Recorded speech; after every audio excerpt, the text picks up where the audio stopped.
Okay, let's connect with Pankaj Pandey to get a sense of what is happening in the market in terms of Bajaj Finance. And Pankaj, this is one stock which in a sense has surprised everybody. Why is Bajaj Finance sitting at 7,000 rupees? So, Nikunj, good morning. So our target for Bajaj Finance is 6,900, which is about 6.7 times adjusted book basis. Now, if you look at in NBFC space, the wholesale lending as a overall pie is really not comforting from an investor perspective, given the challenges what one has seen. And which is why I think retail NBFCs are finding a lot more favor. At least you really do not have the kind of challenges on the asset quality what wholesale NBFCs have been able to sort of give out. So which is why I think there is a bit of a polarization happening towards the retail NBFCs. And I think Bajaj Finance obviously is a topic in that particular space. While there was some bit of a spike in gross NPA, but largely I think markets have looked through that in the auto book, because I think it's a sort of a seasonal challenge over there and because of lockdown. In general, I think there's one particular NBFC where you are not seeing much of asset quality challenges, and which is why it continues to command good premium. And I really do not see changing this sort of trend changing anytime soon.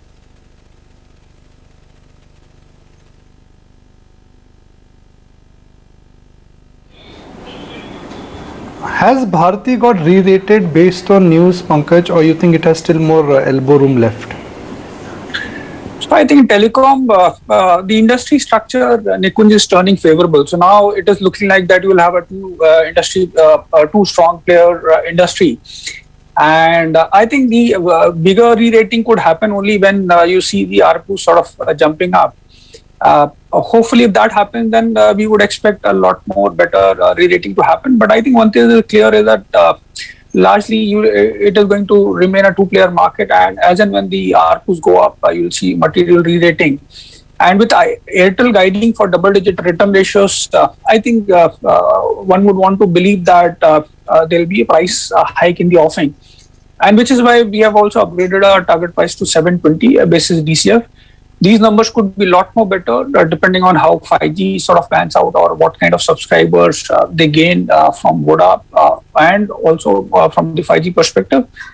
So we're keeping fingers crossed and hoping for a better thing to happen. How long would that take remains to be seen, but I think one can be structurally positive in a stock like Bharti, given that it has sort of competed well against a formidable player.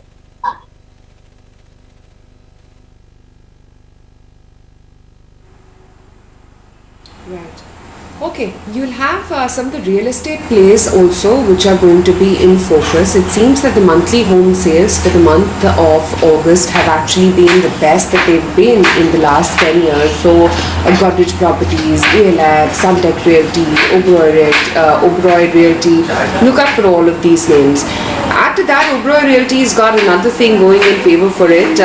There's going to be an introduction of 8 more securities in the F&O universe come the 1st of October, that's from next month itself.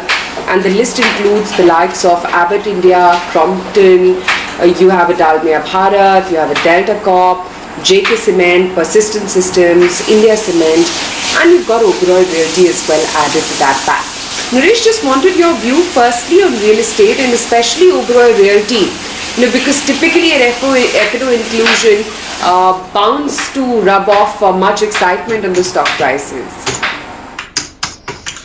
So overall, I stick with the consistent view that the real estate index, after breaking out above the 2018 levels, has started a structural move wherein a lot of stocks could continue to be in a 1 to 2 year, 3 year bull market, which would be slow and steady. Oberoi Realty looks very interesting for the fact that the stock has consolidated well above that 600, 650 mark. Now, 600 was the high back in 2019, back in 2018. Even in 2021, it made 4 or 5 attempts around that 600, went to 670 levels, came back to 600. Now it went to 750 and has done a retest of the last breakout point of 650. So at current levels, looks an interesting buy. One could keep actually a stop loss at 670 and expect a new high towards 800 odd levels. So Structurally, Oberoi Realty looks a good one, and the whole pack of real estate, whether it could be a Brigade, Soba, all of them look interesting on dips. Even a DLF, which has from a high of 1,000-1,200 back in 2007 rather, the stock for the whole of 2010 to 2021 could not cross 250-300, and now we've started seeing it sustain 300 levels. So structurally, the whole real estate sector looks interesting. Oberoi Realty looks the best play in terms of the new F&O entrants.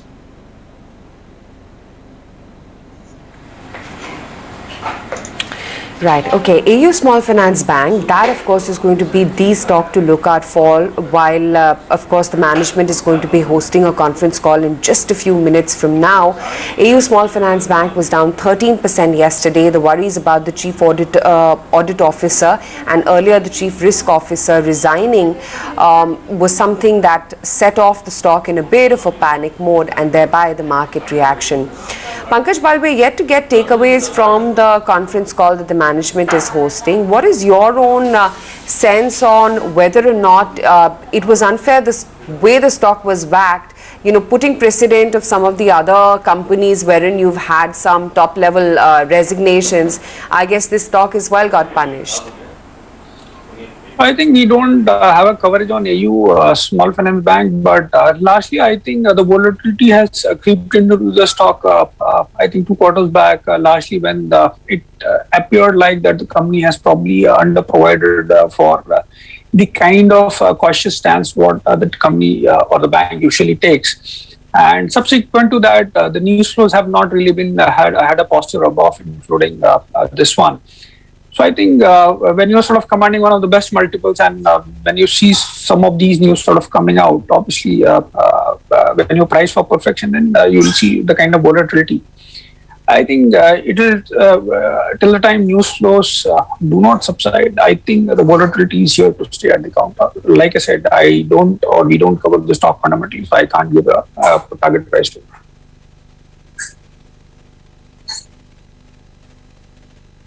Well, yeah, makes sense. When the share price has run up so much, even the slightest of, semblance of negative news does tend to create a lot of volatility in the stock price, and that's what we are seeing as well. But yeah, wrapping up the action then on the top 5 stocks that we are watching for, undoubtedly, first up will be AU Small Finance Bank. How the market is going to react to this news will be watched out for. Second will be Vedanta. It's going to be considering the first interim dividend for FY22. In all probability, the dividend is expected to be pretty generous, because we are expecting them to pass on Hinzing's dividend as well to the shareholders. Auto sale numbers then will be watched out for. Remember, the sale numbers will also be delivered after a series of price hikes by car companies which have been passed on to customers due to higher raw material costs. So management commentary on demand elasticity at this juncture will be interesting to watch out for. But for Maruti, and that's stock number 4, for Maruti, the added factor will be that they've officially announced that they're cutting production by 60%. So the next month production will only be 40% of their usual numbers. That's a big cut. Reason being shortage of semiconductors. And finally, a big order win for BHEL, 10,800 crore rupees worth from NPCIL. But let's talk then about Motown, and what exactly is it that we are expecting from auto companies in terms of their individual sale numbers, segment-wise, the impact as well of the various forces that have played a role for these companies. Shrishti Sharma is here to give us a wrap of that.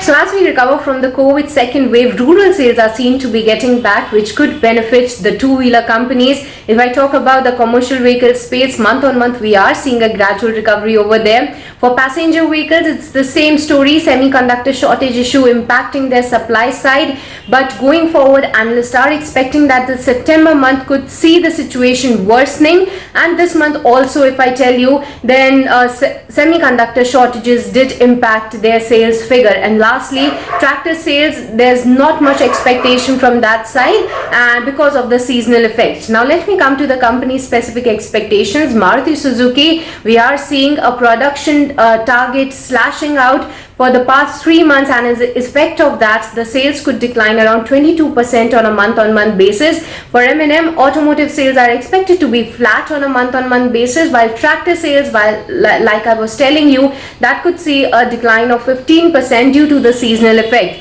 For Tata Motors, could be seen around selling 52,043 units. That's a flat sales on a month-on-month comparison. For Escorts, 4% uptake on a month-on-month basis. Now coming to the two-wheeler space, two factors are playing in this. Firstly is the rural sales recovery, and secondly, the exports were quite strong for all these two-wheeler companies. For Bajaj Auto, the exports were back to around 2 lakhs of units. This time the company could be seen selling around 3.7 lakhs of units. Hero MotoCorp could see a sales uptick of 20% on a month-on-month basis. TVS Motors 9% uptick, and Royal Enfield Eicher Motors could be seen selling around 51,318 units. And lastly, coming to the commercial vehicle space, Eicher Motors VCV could be seen selling around 84% uptick on a YOY comparison at 4,546 units, and Ashok Leyland could see a growth of around 55% on a YOY basis at 9,774 units is what is the sales expectation. So all eyes on the auto numbers due tomorrow. Shrishti, thanks so much for that. Shailesh Chandra of Tata Motors meantime spoke to ET Now on price hike, semiconductor shortage, supply side issues, and of course the festive demand outlook. Listen in. So commodity prices has been on an increase, and we have already seen about 9% increase in the last one and a half years, which has really hit the bottom line for the auto companies. We have already taken 2 increases, right? And I cannot rule out a possibility of an additional increase going forward.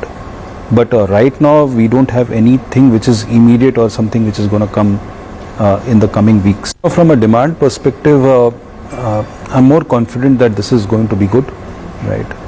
In the festive season, we got a flavor of that in August itself. Onam and all has been good. It has not been as good as what it was in FY19, but still it has been good despite all the challenges that Kerala has seen, right? And therefore I'm confident in terms of demand that the festive season is going to be strong. On the supply side, the only term I can use is uncertain, and a very precarious situation that we are seeing. In any case, the semiconductor industry was affected globally, right? And that was creating challenges, but we had worked out certain alternatives to really to a great extent mitigate that risk in terms of our growth journey that we were pursuing.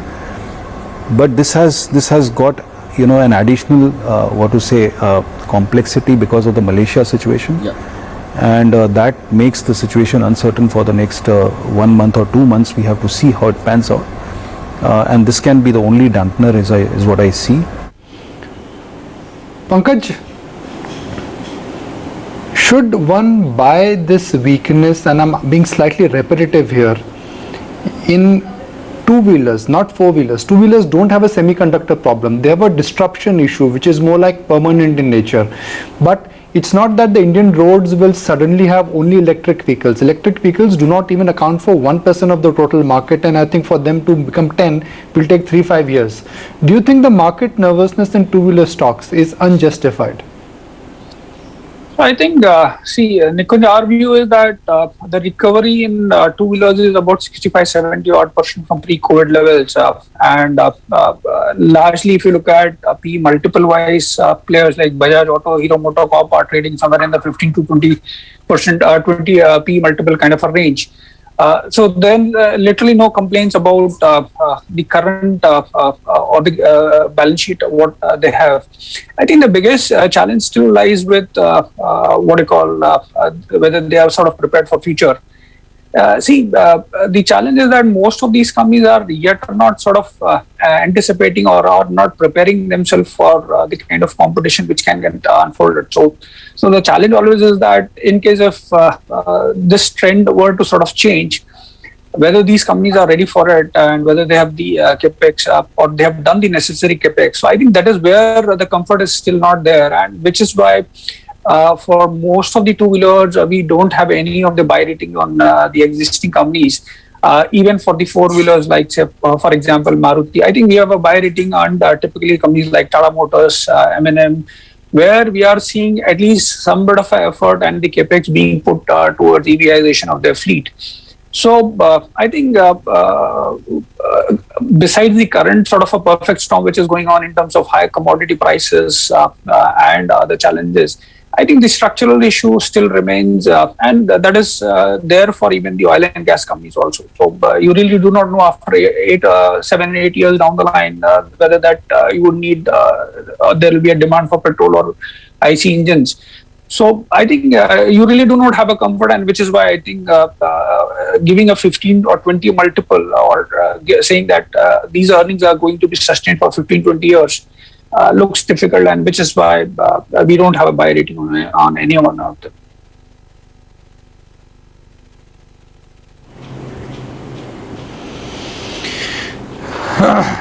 Nuresh, just analyze the Bajaj Finance stock for us. I mean, I know it's not overbought, it is overbought to the power overbought, but this stock is going up. For someone who is not buying into the stock is also missing out on this epic bull run. So there are times where you have to give some stocks a miss, because when they get into exponential moves, it can be more due to the flows as well as more due to the, say, automated flows, etc. So for example, Bajaj Finance actually moved up 100-150 points in the last half an hour yesterday. So overall what we are seeing is the longer term structure is positive, but the fact is it is overbought in the short term. And what happens right now is, because what we are seeing is the relative outperformance in the near term, as well as what happened post-COVID in Bajaj Finance. So say in the earlier rally, even in 2018, after the initial dip, the stock went up from 2,500 to almost 5,000. So that time it was digestible, but right now when rest of the financials are not doing well, this has become a stock which is no more called a financial, and we may soon be calling it a fintech or a different company altogether, because it has totally moved away from the financial say correlation. So until now we used to see Bajaj Finance and a lot of other financials to move in line, which is no more happening. So the view is it is overdone in the short term and could be overdone in the a little medium term also here at 7,500 to 8,000 levels, and we are getting into a pause because the current last 2-day moves looks like an explosive move. So if it crosses 7,700 and sustains, then maybe I would take my short bets off. But overall the view is in the near term it has topped out.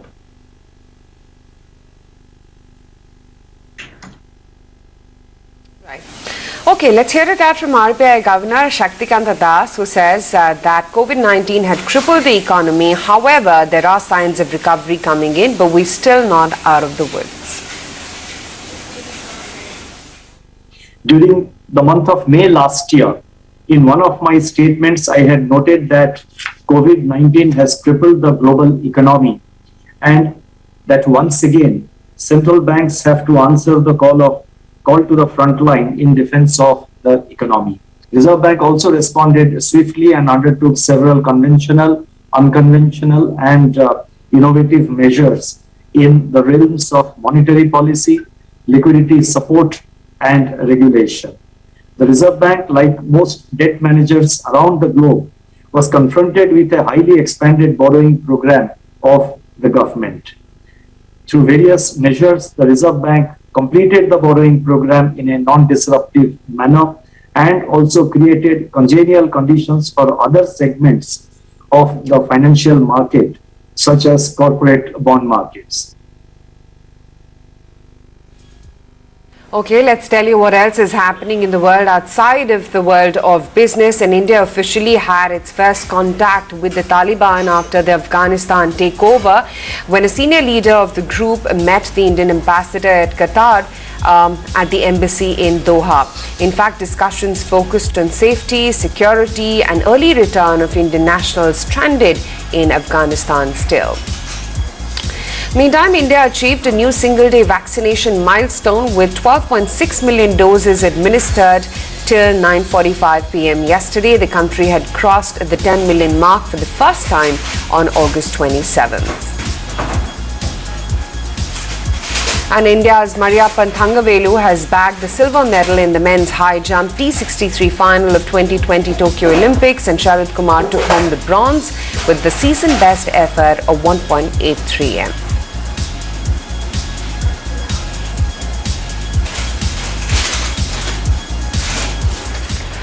All right. Well, definitely great news coming in from the Paralympics front, as our athletes are really bringing home the medals. Okay, let's talk about stocks like ICICI, Kotak, HDFC Bank. Gaurav, the last 1 month we've seen, the last few days, the last few weeks, we've seen finally some good traction come by in this. And HDFC Bank in particular has been pretty quiet recently. Kotak too has largely had its quiet days. How do you see these stocks move from here on, especially at a time when many are saying that, look, it's now the turn of the large caps to shine, the Nifty 50 to shine. So considering that these are heavyweights, how much weightlifting do you see these stocks do? Well, if you talk about Nifty Bank, the major push has been coming from the large cap banks only, and predominantly ICICI Bank has been leading the pack. You rightly mentioned that SFC Bank has not been doing too much. Slowly and gradually it has been going up, but it has not been going full guns. As long as 1560 is held on to, I expect SFC Bank Limited to go towards a level of 1650, which is going to be its previous high. At those levels, one can try to gauge whether it's going to go up or whether one should be booking profits. But I feel from here, another 4%, 5% upside cannot be ruled out. For Kotak, I'm still a bit skeptical. The structure is not very bad or weak anymore, but still to give some confidence. It's not instilling the confidence that probably an Axis Bank, which is again giving a fresh breakout, is giving, or probably an HDFC Bank is giving. The same kind of confidence is not given by Kotak Bank. So apart from Kotak, the names like HDFC Bank and Axis Bank, they are looking interesting. So if somebody wants to focus on large cap names, these are the names one should be going on.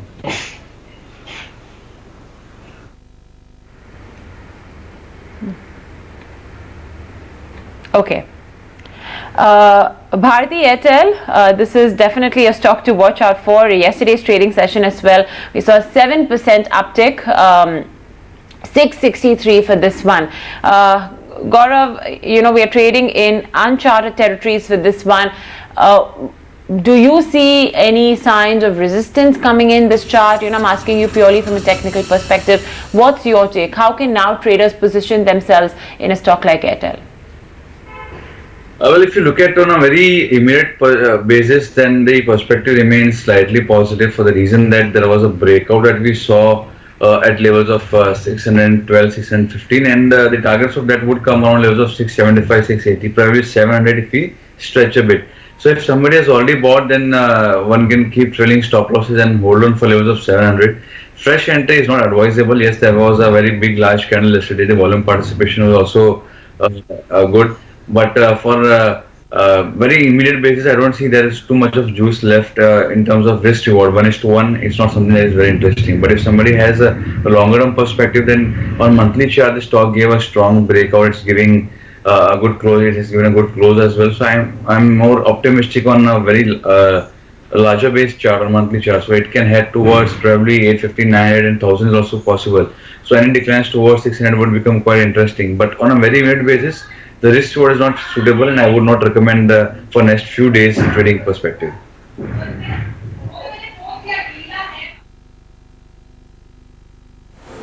Right. Gaurav, on that note, let's have your mid-cap ideas as well. The mid-cap that I have for you is Astral Poly. It has seen a good move, and then it witnessed some amount of consolidation. It gave a breakout. It has made a retest of the breakout pattern. And for me, more than breakout, the retest of breakout is more of an interesting pattern. It's bounced from the 89 EMA as well. So keeping a stop loss of 1970, one can play for levels of 2150. Once it gives a close about 2150, we can expect much more upside coming in the name and can head towards a level of 2250 as well. So Astral Poly is very cleverly positioned, and that is something one can focus on.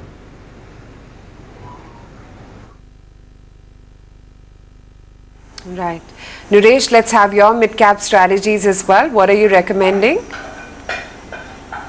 So that would be a buy on Oil India with a stop loss at 173 and a target price of 210. So interestingly, in the whole space of oil and gas, this is one stock which is actually crossing the highs of almost pre-COVID. So this is making a structurally a much stronger chart than the rest of the names. So the pre-COVID high was closer to that 170, 175 mark. We went to 170 in the last leg in June, July when crude prices also went up. Post that, the stock has broken above that 175 in the last 3 sessions. Did a consolidation for 3 days and yesterday made a bump up to 180 plus levels. So that's an indication of a big cup and handle breakout and a strong trend. So we would expect this to go towards 110 and even higher in the say closer to 250, 300 also in the medium term.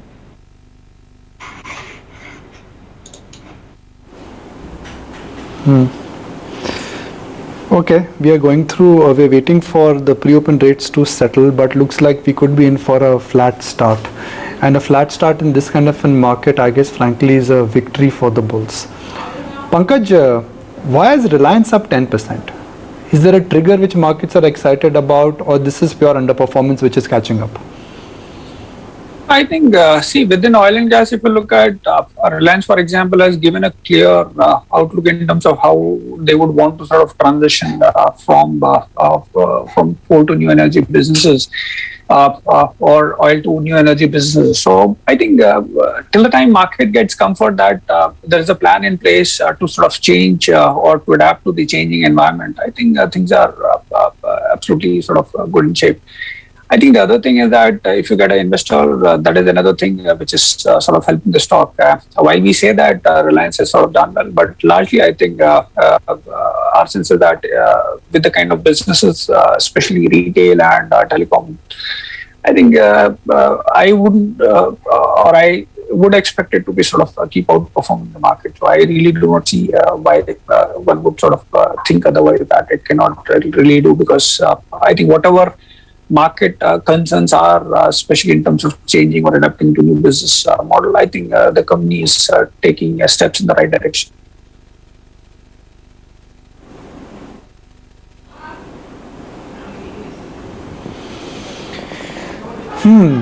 Zomato.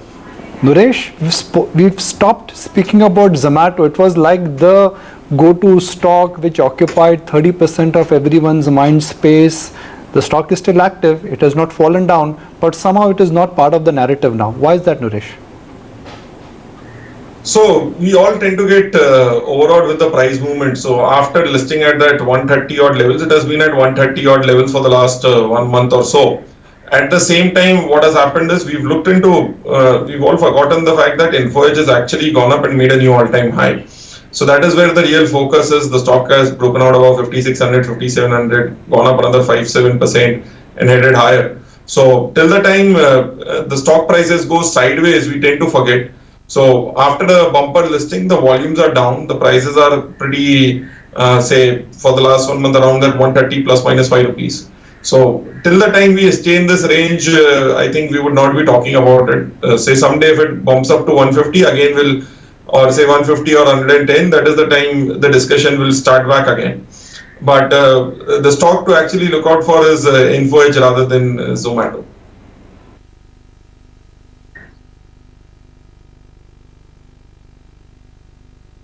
All right.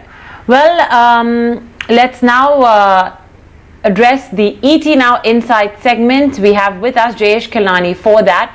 And today we'll be discussing September seasonality. It's always been a month known for big moves in the market. How has seasonality played out over the years? Jayesh, take it away.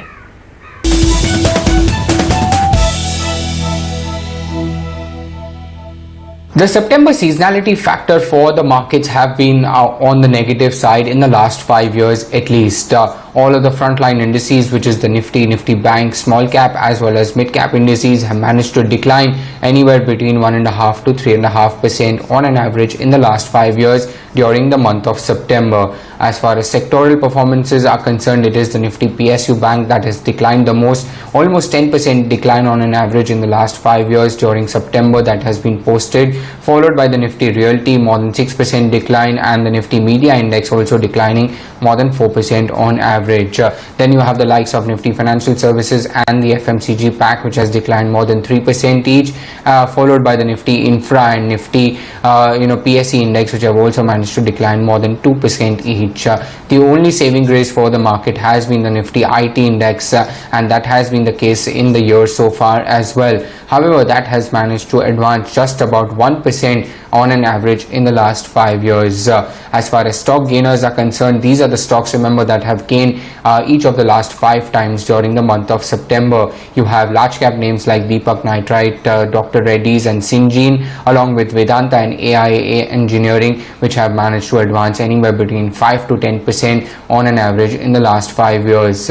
On the losing end, a lot of PSU banking names feature in this list. Let me highlight one by one. You had Central Bank of India, Indian Bank, Union Bank of India, UCO Bank, Bank of India, and lastly Bank of Maharashtra, that have declined anywhere between 10 to 20% each. The other names include the likes of Yes Bank, Piramal Enterprises, DLF and L&T Finance, which have also managed to decline more than double digit in the month of September during the last 5 years on an average. All right, thanks so much, Jayesh, for that. Well, Pankaj, just before we let you go, wanted your take on the entire metals pack. It's another day, at least if I go by the pre-open rates, that it looks like the metal space is in for a strong show, and particularly a stock like a Hindalco Industries. It's already at 470. The last time I checked, yes, it's at around 470 odd rupees. Aluminium prices are at a 10-year high. So far, we've been talking about steel, Tata Steel and JSW Steel, whereas Hindalco, Nalco, to a certain extent Vedanta as well, were the underperformers. Nevertheless, they too have returned very well, but still they've underperformed compared to what we've seen Tata Steel, JSW return. Do you think now within metals it will be the non-ferrous and the base metal oriented stocks that will rise? I think in metals, say for example in Hindalco's case, we have a target price of 525. I think largely this company is expected to be less volatile compared to ferrous-based players, given the fact that the aluminium prices or volatility in aluminium prices may not have that kind of a bearing the way it is there for the ferrous players. But in general, we are quite positive on metal as an entire space, largely because while the domestic growth could be 7-8% depending on how the GDP pans out. But in case if the China sort of keeps vacating the global space, whether it is ferrous or non-ferrous, I think you'll see we would not really rule out the possibility of double-digit growth. So, which is why all the companies look good. And typically, if you look at most of these companies are trading at 5.5 times or 6 times kind of EV by EBITDA. So, we really do not see much of a gap in terms of from a valuation perspective also.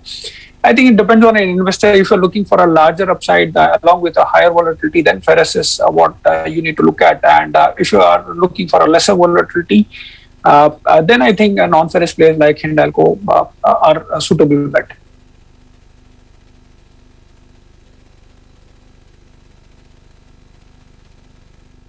Great to have you on the show. Thanks as always for taking the time out and joining in. Let's also hear it out from Devin Choksi as to what he's making of Vedanta as of now.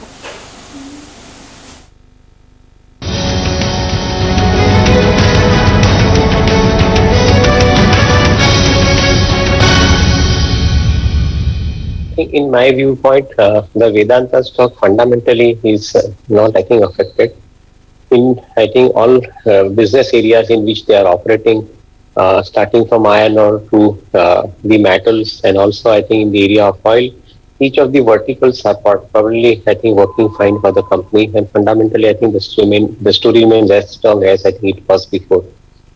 Maybe I think the issues pertaining to some amount of governance, I think, which keeps on surfacing again and again, and as a result of which, I think the investors are getting a little bit nervous about this particular story. And that's the reason for which I think the perception rating of this stock is not improving. I would agree that I think on the fundamental side, on the earnings side, the rating remains, I think, quite convincing. However, I think the perception rating also needs to improve for the company, which is not happening. And as a result of which, I think you are seeing a beating in the market as far as the stock price is concerned. Okay, the pre-open rates indicating a positive start for us, and it seems like we are going to manage to push on and build on further to that 17,100 mark that we clocked in trade yesterday. Holding very, very smartly, and this irrespective of the kind of global cues that we've been handed with this morning, which are a lot tempered in trade. But our markets, of course, Nikunj, in their own momentum, it's been a stunner of a month, August. Now with FII participation coming back, fingers crossed on how much further the market can scale up.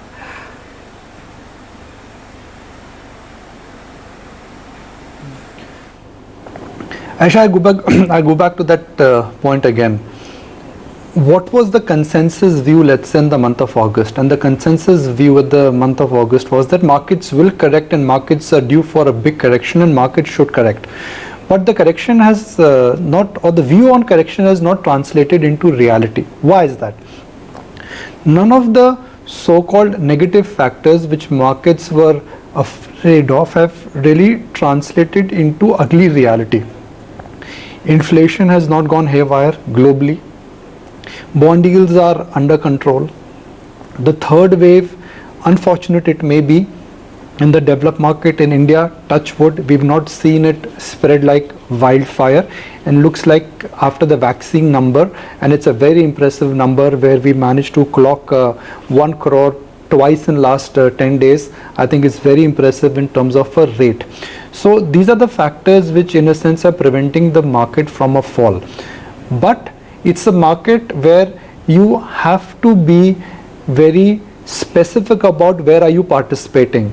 If you were in small and mid cap stocks in the month of August, it's been a okay month. It's not been a very fruitful month, and the small and the mid cap space, particularly post 15th of August, did experience a 15-20% correction. So just like one shoe does not fit all, the Nifty is not telling you the clear picture. It was quite the opposite in the month of June and July, when Nifty was flat and other markets were looking strong. We were talking about this rotation rally or expansion, and we spoke about it, let's say, in the beginning of August, that the markets were expanding. Have they expanded enough? That's very difficult, Aisha, because where I'm slightly more worried about is the pace of the rise, what has happened in the developed markets. Because if Dow and S&P, if they hit a pause button, surely it will have impact on Nifty and local benchmark indices. So my worry is for benchmark indices is more global in nature. It is not so much so local in nature. First rates will just start kicking in. AU financials, let's see post the con call where that settles. It was a crazy day of trade for Bharti yesterday. Bajaj Finance, well, that entire rally in terms of the parabolic move continues. So these are some of the names which would be interesting. Now the bank Nifty is off to a flat start, Nifty is off to a flat start, and Sensex is up by about 0.75%. Will banks continue to do the trick? That is the question, because now for markets to go higher or even sustain, a sector has to chip in, and that can only be banking based on size, underperformance and the bent of the economy. AU Financial or AU Small Finance Bank post the con call, I think, is bouncing back. It's up by about 5%. Let's flip it around with Bajaj Finance, where a dinky, not a correction also, it's a nick of about 28 rupees on a 7,000 rupee stock. Where is Bharti? It was up another 4%, another 6% yesterday on back of a 10% move which has happened in last 2 weeks. So Bharti is off to a good start. I want to particularly look at Can Bank because it was one of the biggest gainers in the FNO series yesterday, and let's not lose sight of Reliance also. The breadth is looking strong, and it's okay market in terms of the market breadth. Pharma is not picking it up, and ahead of auto dispatch numbers, Maruti, Bajaj Auto, Hero Motocorp, all of them are trading with a flat to a positive bias.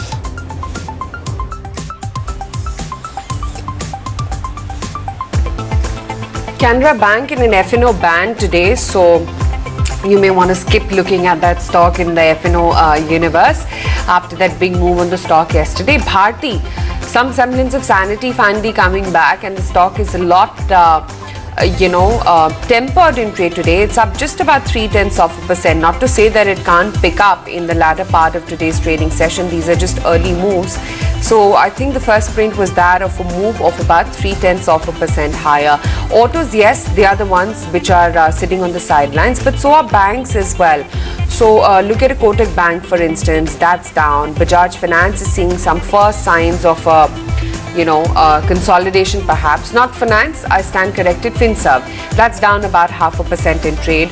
You've also got Bajaj Finance too, which is tempered, about 0.3% lower. But you also have to take into account the kind of price action these stocks have seen month to date, or for that matter in just the last 2 trading sessions. Case in point being Bharti. Bharti now down about 0.5% in trade. Still well above the 650 per share mark.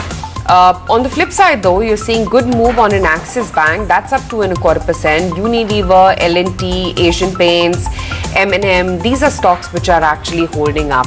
So while the Nifty is a lot more tempered at 17,165 and an uptick of just about 0.3% in the futures, the breadth of the market is what is playing catch up, and that's a good sign given the underperformance that we've seen in the month gone. 140 stocks now standing to the green with just about 33 to the declines. I just want to revisit what in Abbott India, what Crompton, what Dalmia Bharat, India Cement, JK Cement, Oberoi Realty and Persistent Systems may be up to, considering they're going to be included in the F&O segment come 1st of October. That's from next month.